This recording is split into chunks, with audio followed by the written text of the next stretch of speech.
او کته پدی الله کې پدی الف باندې مدو کې نو الله بشي معنا بس شي معنا به استفهام تلاړ شي استفهام دې جوړ کو سمانا شو آیا الله دی چې هغه لوی دی هغه الله دی دا الله په لوی کې شک راغی د ایمان نه بند خلاص نو دیو جنا بنده محتاج دی استاد ته د قرآن او د حدیث پس دکړه کې بنده استاد ته محتاج دی صحابه کرام عرب دی او د استاد نه بغیر په قرآن باندې نه پوهیږي یو زور زیر سره معنا بدلی په عربی کې دوه ټکي دي یو الحلق دی الحلق چې په ح باندې زبر وي یو الحلق دی چې په ح باندې زیر وي او د حلق معنا ده حلقه لګول حلقه کې کېناستل او د حلق معنا ده سر خریل اوس دا ګوره یو زبر دی یو ځای کې په ح زبر دی یو ځای کې زیر دی معنا بدلی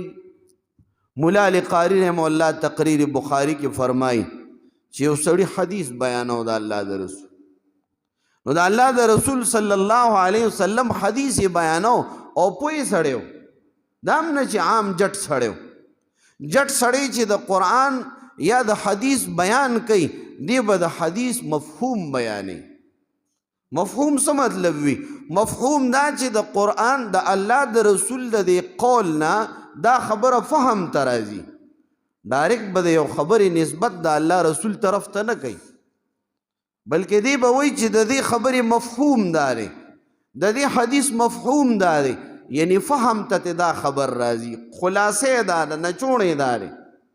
داسې به د الله رسول پس یو خبره نه بیانې او چې د الله د رسول حدیث بیانوي د هغې نه مخکې به بسم الله وایي درود شریف به وایي دا نه چې بس کتاب راواله او پلان کې صحابي دا وایي نه بسم الله الرحمن الرحیم درود شریف وایا د رسول الله صلی الله علیه وسلم یو صحابي پلان کې رضی الله تعالی عنہ دا خبره امام مالک رحمه الله عبدالله ابن مبارک رحمه الله دوی به چې کله حدیث د رسول الله بیانول تاسو اورېدلي دي غسل به یې وکړو پاکې جامې به یې واچولې خوشبو به یې ولګوله بیا به کېناستل د الله د رسول حدیث به یې بیانو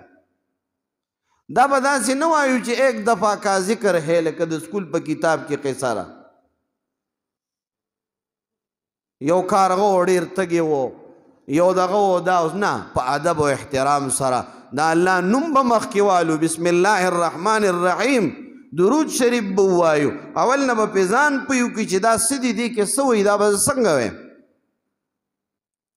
زمونږ یو طالب و د مدرسې امام شو نو تکړه و پنځمه شپږمه درجه کې دی خو قابل هلک نو هغه مقتدیانو ته څه درس یې شروع کړی و نو د پښتو کتاب و نو هغې کې لیکلي و چې د منګوړ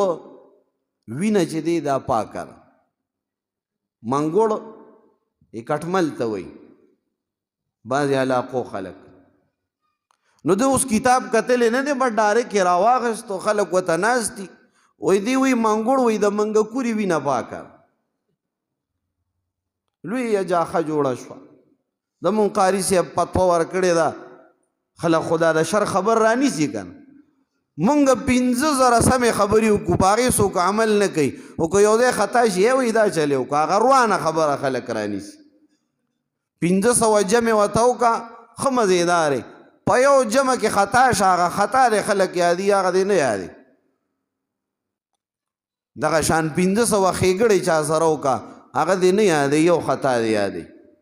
بس خبره مشهوره شوه وایي زمونږ د جومات قاري صاحب داسې ویلي دي چې د منګکوري وینه چې ده نو دا پاکه ده که په لباس لګېدلي خیر دی مونځ ورسره کېږي نه هغه خوار یې دومره تنګ کو هغه وی ما نو مونږ ورته چې ته کتاب ګورې ولې نه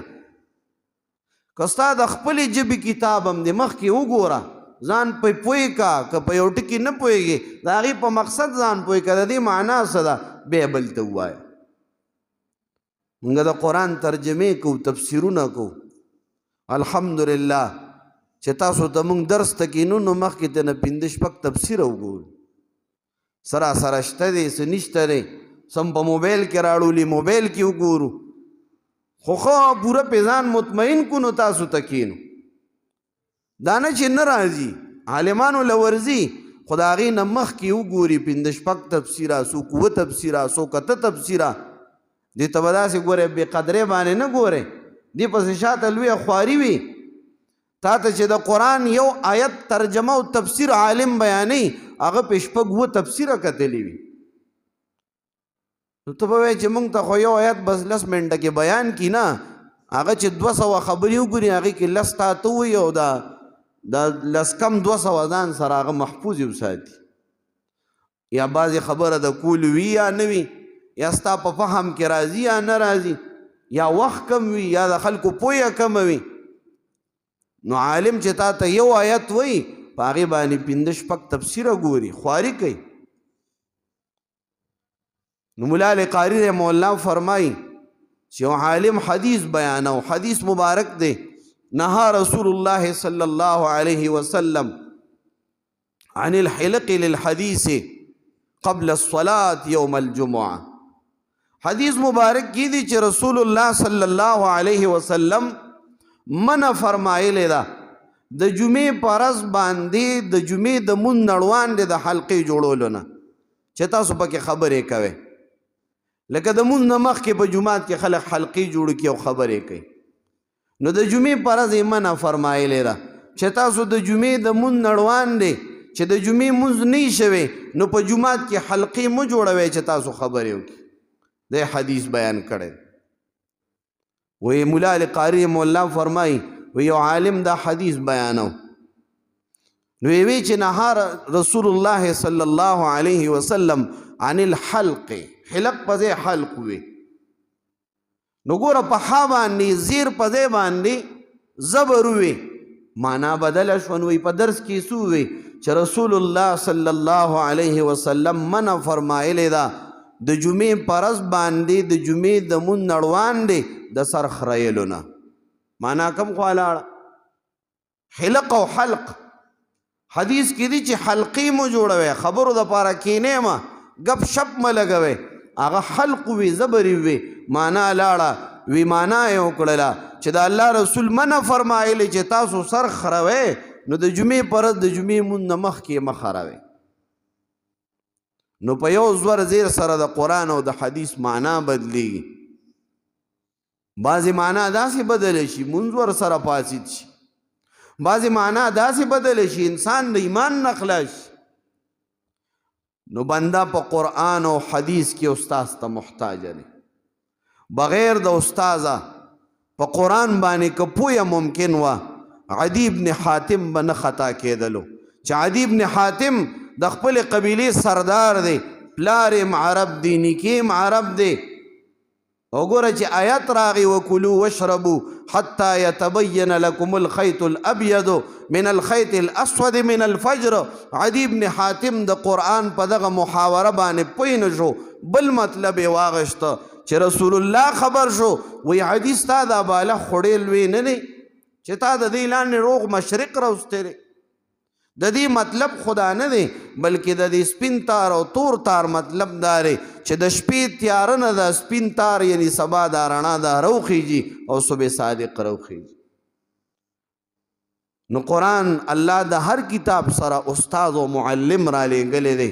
او الله تبارک وتعالی د هغه په ذریعې سره دغه کتاب امت ته ښودلی دی او بیا د زمونږ د زمانې الحمدلله